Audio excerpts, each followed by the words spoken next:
Some of you might still be wondering how remote sensing can be applied to Guatemala and also particularly your research at the university.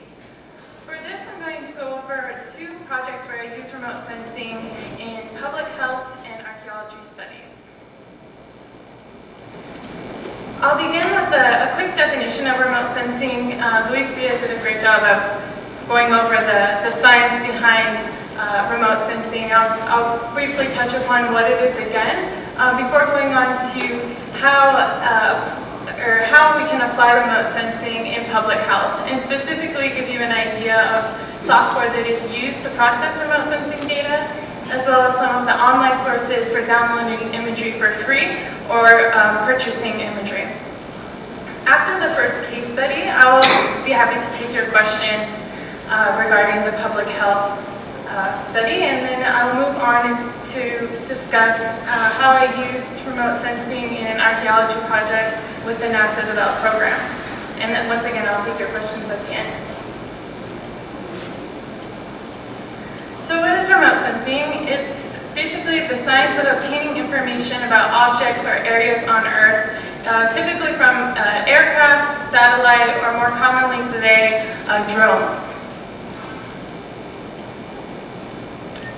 So the first case study, I aimed to identify the environmental profiles of malaria vector breeding sites as a part of my master's thesis research at Duke University.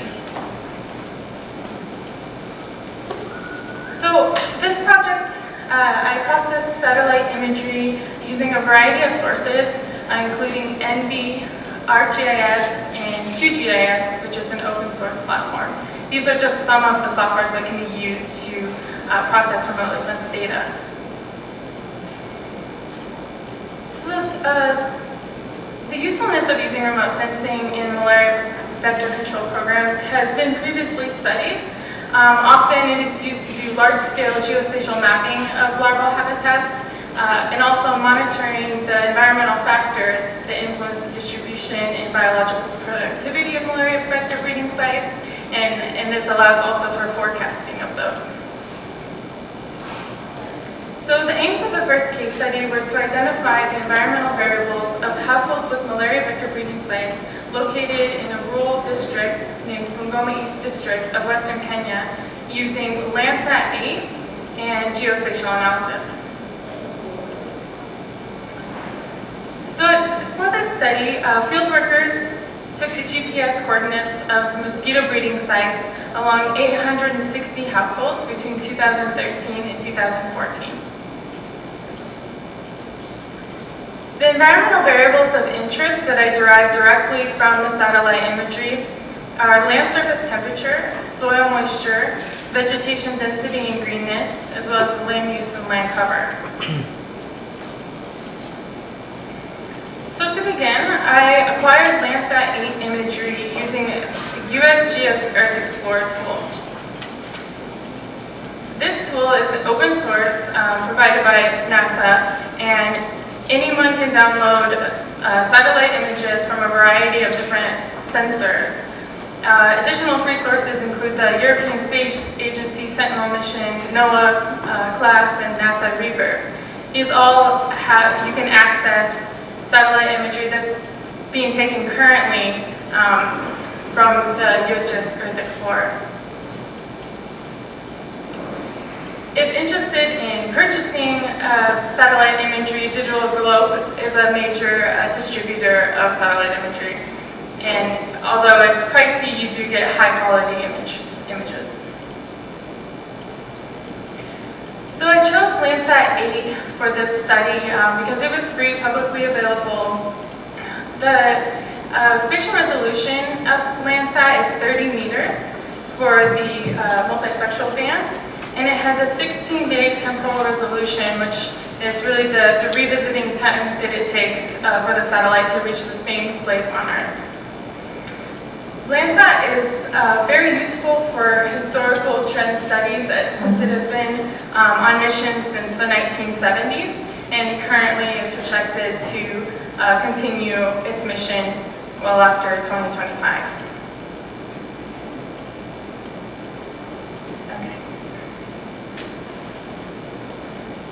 So the next for this project were to apply some radiometric corrections to the satellite images that I have downloaded.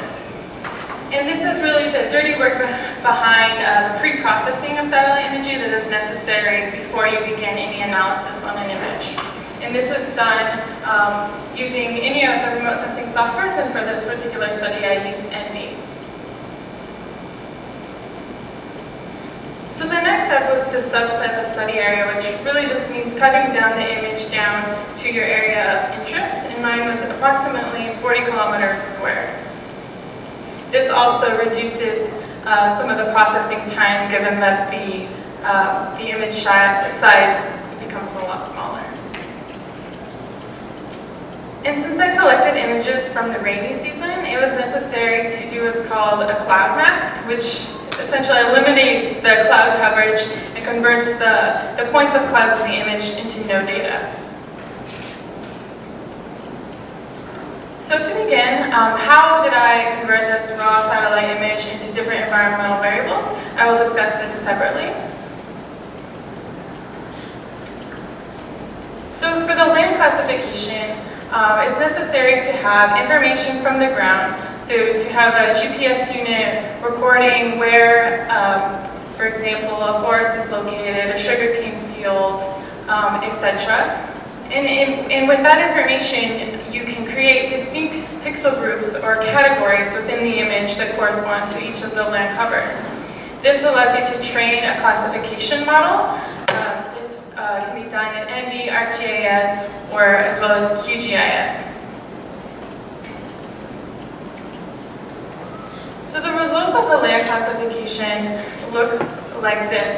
We took a raw satellite image of my study area in Western Kenya, and after applying the classification algorithm, the result was a land classification with about 7 classes showing the different land class categories of the area, including here we can see that it picked out the river of the area very well, as well as some of the sugarcane fields that we had collected information on. So the land classification can be used to do first just a visual comparison of some public health information. For example, I had information on the breeding sites. So I had households where there were no breeding sites, households with a site with larvae that had been identified as the malaria vector, as well as households with any potential breeding site.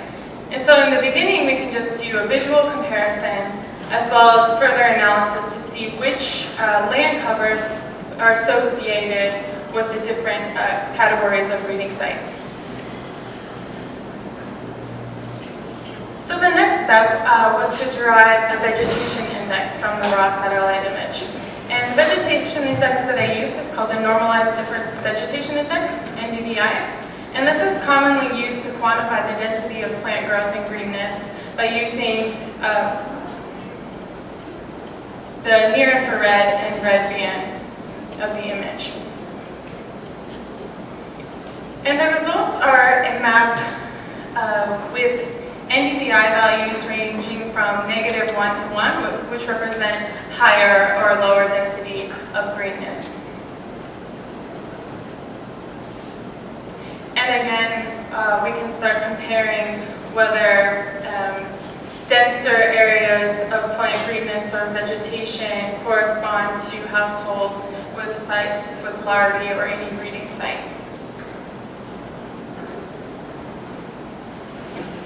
So the next environmental variable that I derived from the satellite imagery was the soil moisture index, and this was called the tassel cap wetness index. And the calculations can be done in both NV and ArcGIS. And the results are a map with values ranging from high to low, representing high or low soil moisture.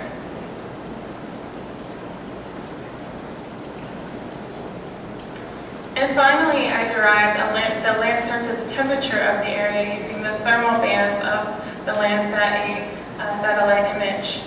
And here we were able to see whether areas with higher land surface temperatures correspond to areas with households with more sites.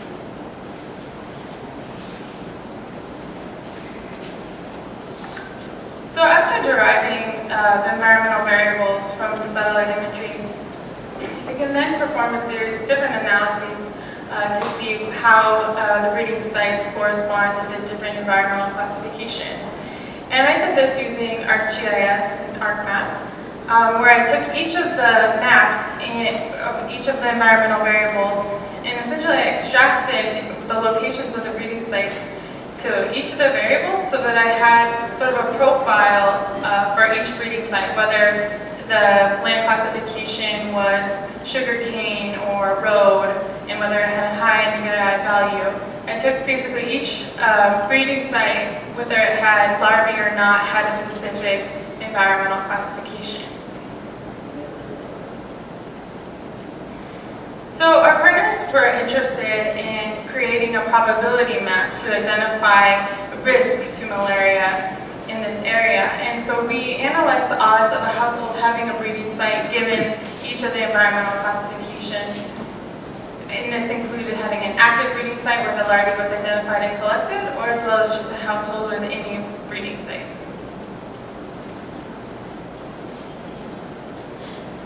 The results show a map with high to low probability of areas within a 30 meter by 30 meter distance of the likelihood of a breeding site with or without larvae within the study area. And other geospatial analysis showed us areas of higher density of sites with larvae to no sites, and we compared this here to our map where actually this area in red here corresponds to this area up here with a higher probability actually had a higher density. So this can be used, for example, to target resources for malaria vector control programs as people are able to identify areas that are potentially at higher risk.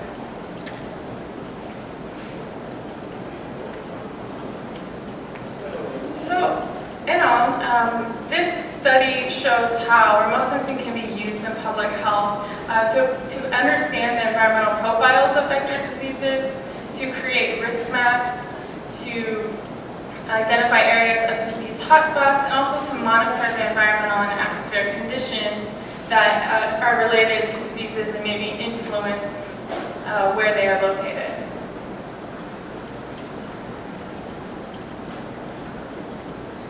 So before I go on to the Remote Sensing and Archaeology project, I'd be happy to answer any questions.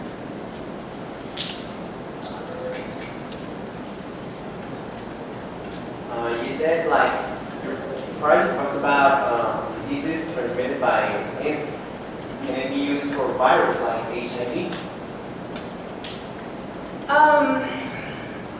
Well, definitely the geospatial analysis component can be used to locate where there's a higher prevalence of HIV. But since for it to be connected to remote sensing, there would need to be an environmental component. So we would be interested in specific environmental conditions that were relevant to HIV. So it's not as useful as it is for vector-borne diseases.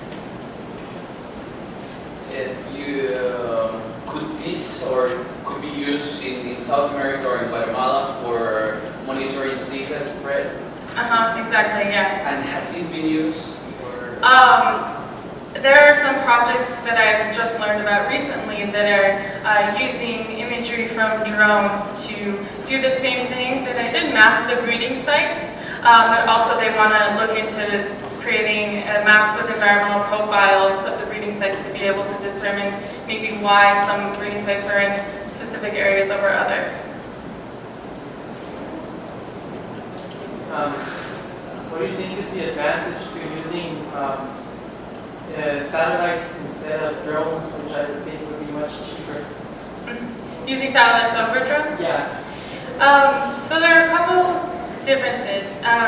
With the satellites, you can gather information from a lot larger area on the Earth, as drones take a lot more time to reach that quantity of area. However, drones or satellites can offer different varying spatial resolutions. So with the satellite, Landsat, which has a 30-meter resolution, is not the most useful spatial resolution that could be used in studies like this, looking at small vector breeding sites. And so drones can come in 5-meter resolution or less.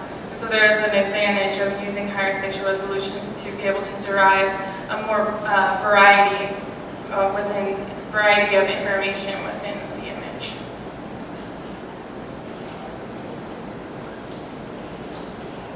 How do you identify the breeding sites? Is it from water samples? Yeah, so we identify, so the breeding sites were any stagnant pools of water, but they were identified as an active breeding site after the larvae had been collected and identified in the lab.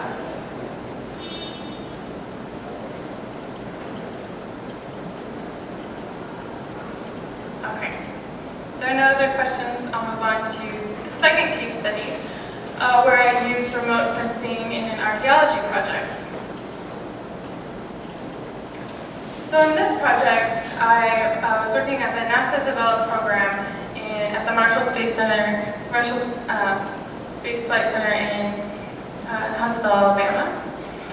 And this study aimed to utilize NASA Earth observations to identify Chacoan community signature profiles throughout the San Juan Basin to assist with preservation and protection strategies. So the Chaco Canyon was home to the Chaco community, which flourished around 800 BC. And the San Juan Basin is located in northwestern New Mexico and southern Colorado. And this is an image of the study area of what it looks like today.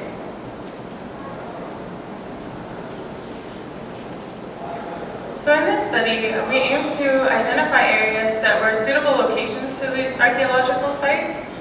We were also interested in identifying areas where Chacoan sites and roads were at risk to developing infrastructure, as horizontal oil and gas exploration is extremely popular and prominent in this area. And we also our partners were interested in delineating the Chacoan sites and roads using remotely sensed data with intentions on hopefully being able to identify some sites and roads that have not been excavated yet. So this project partnered with the National Park Service and the U.S. universities. So we use a suite of remotely sensed data coming from a variety of sensors. We have the Landsat 8 sensor, which is the one that I use in the public health study, as well as the SRTM, which takes information on the elevation, and the Aster satellite. We also have 2 aerial sensors, including the high-TES image, as well as the TIMS sensor. The high-TES is at a 5-meter resolution, and the TIMS is at a 4-meter resolution. So the first aim was to identify areas within the San Juan Basin that were suitable to these archaeological sites. And by that, we were interested in looking at some specific environmental variables that we could derive from a satellite image and see how they related to the locations of current archaeological sites within the San Juan Basin. So in this study, we looked at elevation, slope, aspect, land cover, soil type, and NDVI. And these were input into the Princeton University Maximum Entropy Model, known as MaxEnt, which is commonly used for ecological studies. However, it gave us a better understanding of these environmental parameters and how they correspond to the location of these Chaco sites.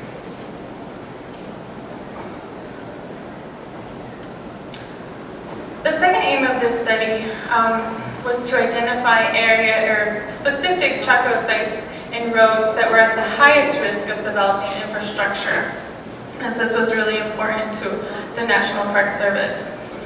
And for this, we used current drill locations, as well as perennial streams, population density, and road locations, as population density and roads were corresponded with a higher risk as well.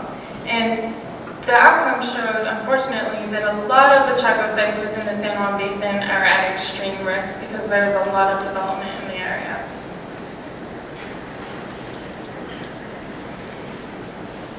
So we also use the remote sensing imagery to delineate known checkpoint sites and roads to help our partners have a better idea of what the community signature, so what the archaeological sites looked like in remotely sensed data. And here we have the high-test imagery, land surface temperature matched with the Google Earth image. And some known Chaco sites we were able to pull out in the imagery, including this one here, which corresponds to, we believe, this archaeological site here. This we also did in another area of the park where we were able to identify one structure here that corresponded to an archaeological site here. And what we did to the imagery in both scenarios was just apply different image filters, different band combinations to the images within NV to see the variation. It would help us to detect these sites. The high-test imagery was also useful in identifying a known ancient road, as we can see it here.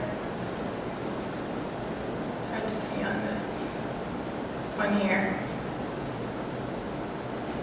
And again, we just had these images in NV and doing different decorrelation stretches, different image filters that exaggerated the variation in the image.